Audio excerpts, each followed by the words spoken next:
میں سمجھتا ہوں کہ اس زمانے میں مسلمانوں کے جتنے پرابلم ہیں ان سب کی جڑ یہی ہے کہ قرآن کو انہوں نے as a book of guidance چھوڑ دیا ہے.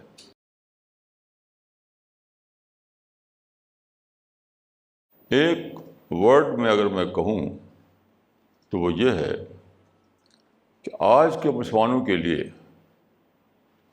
یعنی مسٹر اور مولوی دونوں کے لیے قرآن نیشنل پرائڈ بن گیا ہے. وہ ان کے لیے یونیورسل میسج نہیں رہا ہے.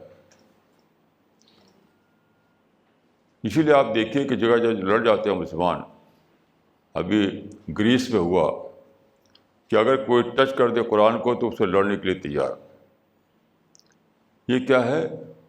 اسی لیے ہے کہ مسلمانوں نے قرآن کو ایک نیشنل پرائڈ، قومی فخر بنا لیا ہے. اس کو یونیورسل میسج کے طور پر نہیں لیا. دیکھیے دونوں میں فرق کیا ہے. نیشنل پرائڈ جو ہے وہ آپ کے اندر سپیریورٹی کمپلیکس لاتا ہے.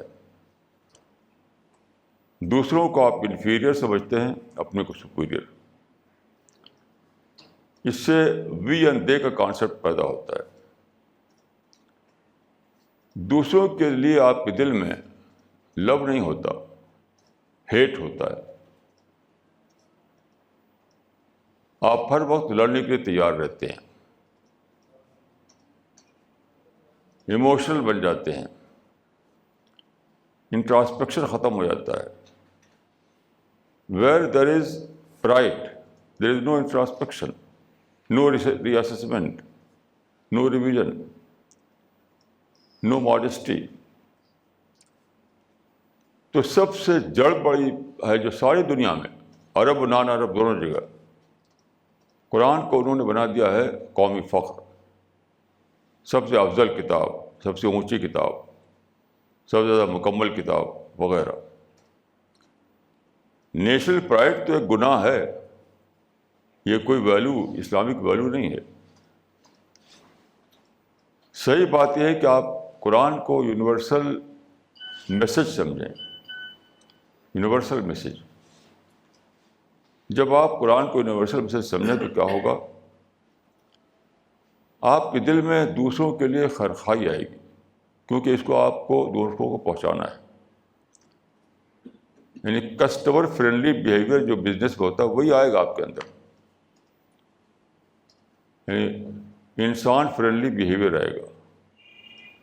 جیسے ایک بزنس مین جو ہے وہ اپنے کسٹمر سے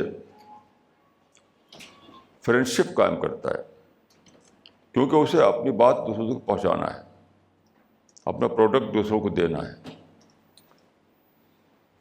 تو جب آپ کے اندر یہ ہو کہ قرآن ایک یونیورسل میسج ہے اور ہماری ڈیوٹی ہے کہ اسے ہم دوسروں تک پہنچائیں، تو آپ کے اندر انسان فرینڈلی بیہیویئر آئے گا، ماڈesٹی آئے گی، انٹراسپیکشن آئے گا.